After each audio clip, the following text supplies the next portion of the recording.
Okay, my friends, so this is the first segment in the Sober Living series, and we will cover anger during recovery.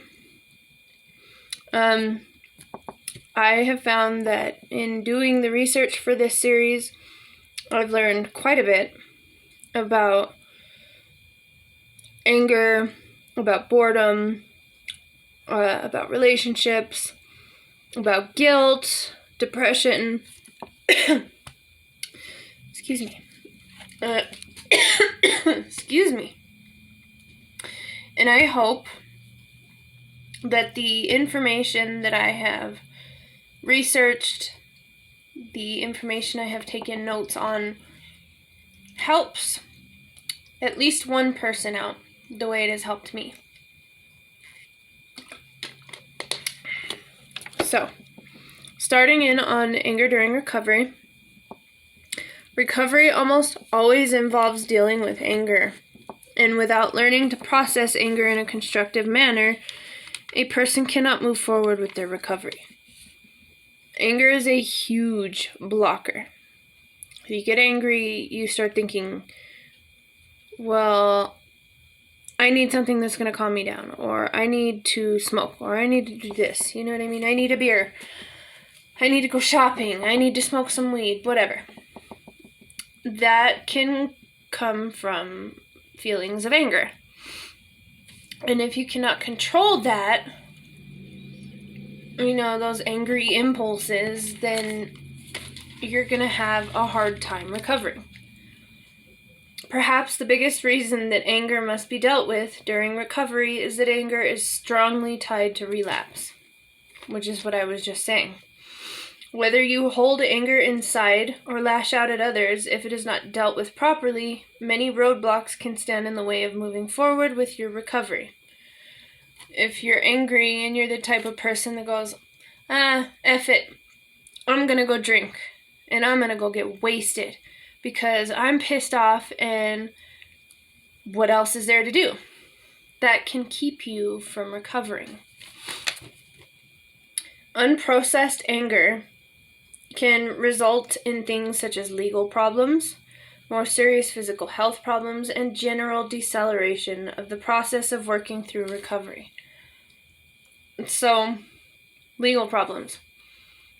If you get drunk and go on a rampage, or you get drunk and drive, or, if you continue to allow yourself to drink or use drugs, you run that risk of hurting yourself or hurting other people and causing legal issues as a result.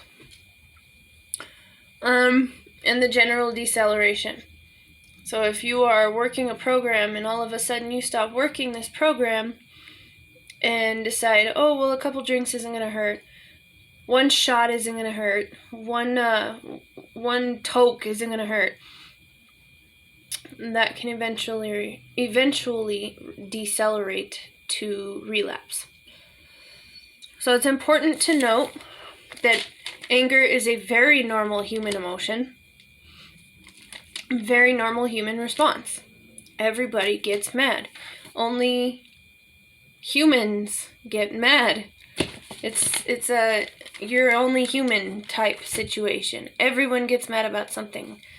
It may not be the same thing as one person, but everyone gets mad about something. It's normal. But it can be warped and misdirected, causing problems for you and those around you. So if you're taking your anger out on people, and there's no reason to be taking it out on people, that's where it can be warped and twisted. Fear and pain are often the twin roots of problematic anger. So if you're afraid, you're going to lash out, or if you're in pain, you're going to lash out. Fear and pain may be physical, psychological, or both. You may fear something or someone, but normally the greater fear is that of losing face, appearing ridiculous, or being abandoned. Likewise, your pain may involve physical pain, but often includes the emotional pain that results from loss, a feeling of unfairness, or someone else's words or actions. Understanding the root causes of anger is the first step to addressing them constructively. So you need to ask yourself, where is this anger coming from? Why am I angry? Where is this anger stemming from? So once you can figure out where the anger is coming from, you can move on and find ways to cope with your anger in a constructive manner. Your body reacts physically to anger, releasing a rush of hormones called catecholamines and producing a short-term burst of energy. Additionally, the adrenocortical system becomes aroused, which results in the feeling of being on edge that can last for hours or even days. Acting on anger can increase blood pressure and heart rate and will result in a surge of adrenaline. So when you're angry, when you start to get angrier, those beginning stages of anger, your heart starts to beat faster, your heart rate goes up in general, your face gets hot, you get red, you get shaky, those are all physical responses to anger in your body. Repressing anger is not the same as coping with it effectively, because repression often results in physical symptoms too, which would be muscle tension, headaches, your stomach hurting, back pain, neck pain. You hold your tension in your neck and your shoulders and your back, and that could be a sign of repressed anger, back pain, neck pain, head pain, or stress in general. Recovery, Learning to effectively manage your anger as part of recovery includes learning to recognize the people or situations that trigger your anger response. You need to have a realization of who or what pisses you off.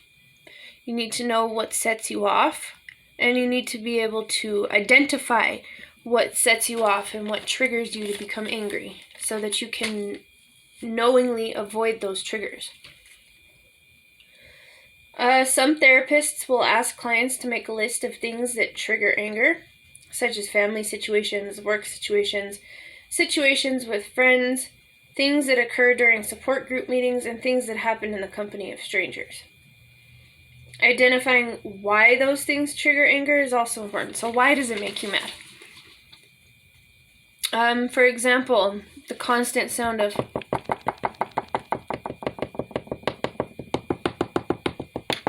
constant repetitive noises, for me, drives me bonkers. And it's because of just the repetitive, I can't do that. It's autism. It just irritates the shit out of me. For example, you may become angry due to perfectionism, feeling unloved, feeling like you're being taken advantage of, feeling misunderstood, helpless, criticism, exhaustion, feelings of being treated unfairly, and many, many more, depending on what triggers a specific person's anger. Everyone is different. Nobody's triggers are going to be the same. Maybe you might have certain things in common, but there are always going to be different triggers from everybody else.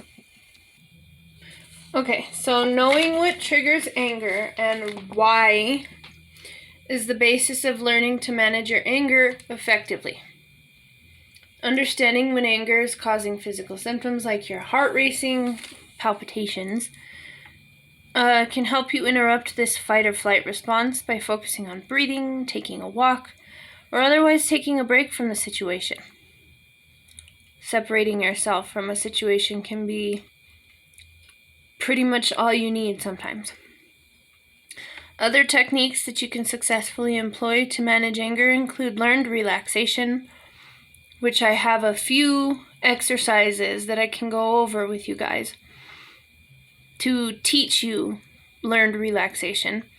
Humor, so crack some jokes. Even if you don't exactly feel it in your heart, Crack a joke. Eventually you're going to start making yourself laugh. Or fake laugh, because eventually fake laugh becomes real laughter. Connecting with nature. So go for a hike. Whether you go for a hike in the mountains or you go for a little walk where you know that there's some bit of nature, just go and connect. Distraction. Any form of distraction that you find would help distract yourself. Exercise if you can. Positive self-talk. Look at yourself in the mirror and tell yourself, I know it, I'm mad, this is frustrating, but this isn't going to last forever. You got this, you're strong, you are worthy, you are loved, you got this. All that is positive self-talk. Writing in a journal. Get your true feelings and emotions out onto paper, and I guarantee you, you will feel loads better. Or asking for help. Asking for help is a huge, and something that counselors will hugely encourage. Recovery from addiction and anger are often uneasy partners, but that does not mean recovery is impossible. Interrupting the anger response after recognizing it early can help you manage angry feelings before they result in inappropriate actions. Learning to manage anger is not the same thing as learning to suppress it. Suppressing anger is ultimately counterproductive and can result in too much tension building up, followed by an outburst that can and sometimes does lead to relapse. So don't bottle your emotions up. If you're feeling some type of way, say that. Whether it's to a friend, to a family member, to a loved one, a husband, wife, best friend, cousin, counselor, whatever. Don't suppress your anger because it can lead to relapse. And we don't want relapse. That's what we're working away from, is relapse. Suppressing anger can be very counterproductive because you're trying to work away from that. So if you're suppressing the anger, all it's going to do is push you closer and closer to relapse. So, the best addiction recovery resources take into account the whole person, including their anger issues, and tailors treatment to address issues methodically. Effective addiction treatment does not ignore anger or dismiss it, but helps and acknowledges and that you understand it and learn to cope with it in constructive and effective ways. A good treatment plan will help you understand your anger and help it make sense. It will encourage you to find ways to cope with your anger effectively and safely. And there are many reasons a person may struggle with managing their anger. These may include feeling angry or in denial about traumatic experiences. An inability to cope with trauma can negatively impact a person's ability to manage their emotions. Rather than facing these feelings, they might choose to ignore them and build resentment over time. This can cause them to inadvertently harbor anger. Trauma is a huge thing. Trauma can make a person mad, depending on what they went through, what parents have put them through, what family members have put them through, friends. Trauma can be a huge factor in how you cope with your anger. It can make it so you have no idea how to cope with anger, and you just, boom, you snap and that's it. You just release everything that you've pent up, built up for however long, and that's not healthy for you or the person you're releasing it on. Family history. For some, an inability to manage feelings of anger starts at an early age. Those who grew up in households where family members may have expressed anger inappropriately may learn these behaviors themselves. It's always gonna be like that. If you witnessed your parents fighting and putting hands on each other, more than half the time you're gonna grow up thinking, well, this is how I fight. So you're gonna get into a relationship where you kick and scream and bite and hit that person and the person does it to you. Internalized anger. Some folks are angry with themselves and direct it outward towards others. An inability to cope with their own feelings may lead them to blame others for how they feel. So they may not know how to cope, and instead of taking the blame for not learning or, just moving forward with the fact that I don't know, maybe I should learn, they blame it on others. Addiction preventing coping. Addiction can prevent a person from dealing with their emotions in a healthy way because you are working with an addiction. You're already addicted to a substance. You're already concentrated hard enough on getting that substance and providing yourself with that fix that you're not concentrating on learning how to cope with your anger. So when it comes, and then it goes. Anger and outburst may be a sign that someone is using or abusing drugs. If angry outbursts are coupled with other erratic or odd behaviors, someone you care about may possibly be using or abusing drugs. Next, we'll be going over ways to effectively manage anger and recovery. I will be back momentarily. Okay, so taking deep breaths and evaluating the situation. Taking a moment to collect your feelings, separate yourself from the situation, and consider another person's point of view can make a big difference in how you react. Learning new ways to communicate. There are productive ways to communicate anger that do not escalate situations. Fostering communication skills can help you express yourself more effectively and improve relationships overall with others.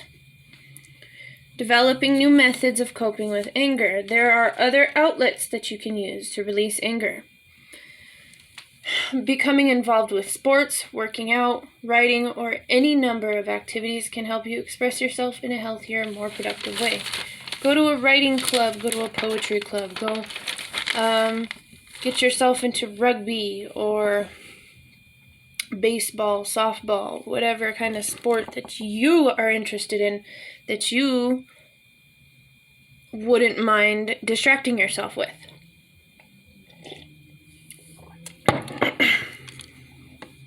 Even in this situation, distract yourself with a drink, tea, coffee, tea in my situation.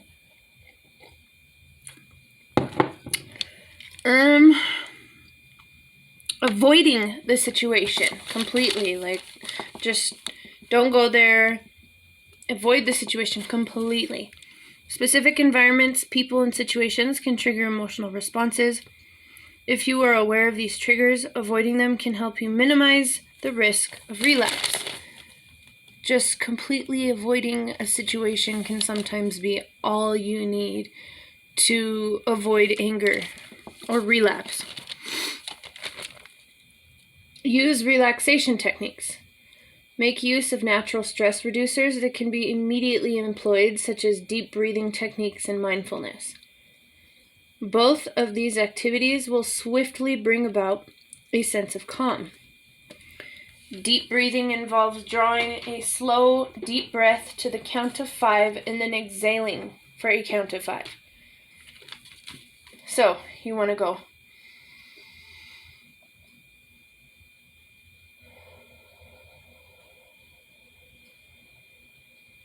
And while you do that, you count to 5. So you want to breathe in for 5 seconds and breathe out for 5 seconds. Repeating this for 5 to 6 times to experience a reduction in blood pressure and heart rate. Mindfulness involves redirecting the negative thoughts and addressing the present emotions and sensations being experienced. Doing this without judgment, acknowledging the angry feelings and accepting them can diffuse the situation and reduce the power of the negative emotions. Acknowledge that you're angry. Don't ignore it, acknowledge it, because that helps.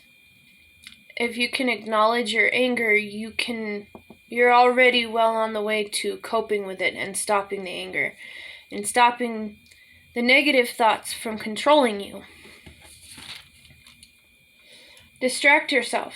Sometimes just getting some space between you and the triggering situation is enough to take emotions down a notch or two. Like I said, completely avoiding the situation or leaving the situation is sometimes all you need to take it down a notch or two, like it said. If you feel anger bubbling up, grab a book, turn on Netflix, or clean the house. Take your anger out on the dirtiness of your house, or read, put yourself in a different world. Just removing yourself from the upsetting situation may be enough to put a lid on the anger.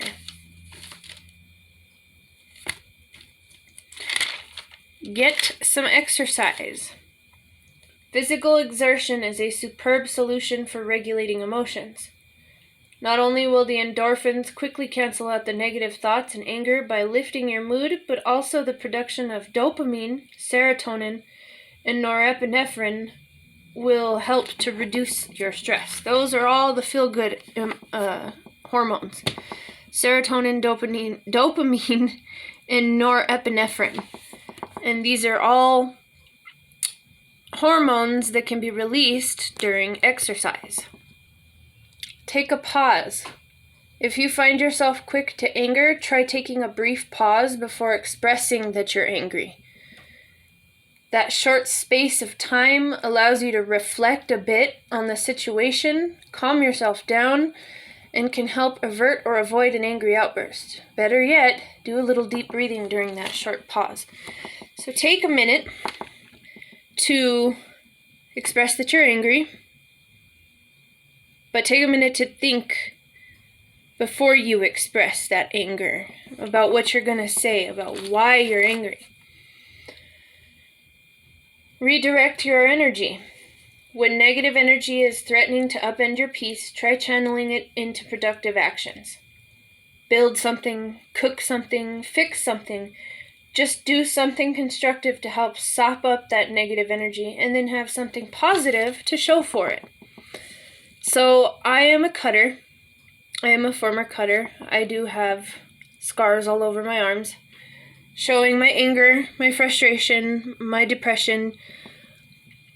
And I chose instead to continue cutting myself to get tattoos, because it's prettier. It's a good example of, doing something creative and productive instead of harmful. You know what I mean? It's harm reduction. In the heat of the moment, it may seem like anger is the inevitable and justified response to a situation. However, by practicing those 5 anger management tips that we went over, you can make real changes in the way you respond to triggering events, diffusing the situation, and achieving a more positive outcome. So, this will be the end of this video. I am going to be breaking up the anger into 2 parts. This is part 1. The second part, we will be going over the 8 different types of anger. And that is everything from behavioral anger, judgmental anger, righteous anger, passive-aggressive, retaliatory, self-abusive, assertive, all different types of anger that we deal with. And there are 8 types of anger that a human mind deals with. And we will be going over those types in part 2 of the anger segment. So, if there are any questions, please feel free to ask, and I will go over more with you in depth. But just know that anger is normal, but it is not normal if you're lashing out at others. It is not normal if you're harming yourself or if you're injuring yourself in any way, shape, or form in response to your anger.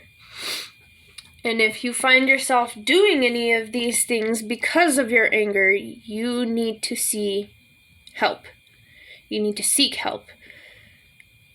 Whether that's from a counselor, a very trusted friend, a family member, please do me the favor of seeking help, because anger can ruin a person's life if allowed.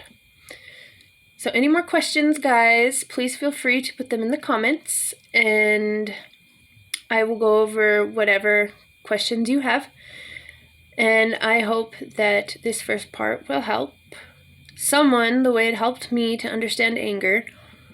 And in the next part, like I said, we will be going over the 8 types of anger and how we can cope with them. So, bye everyone.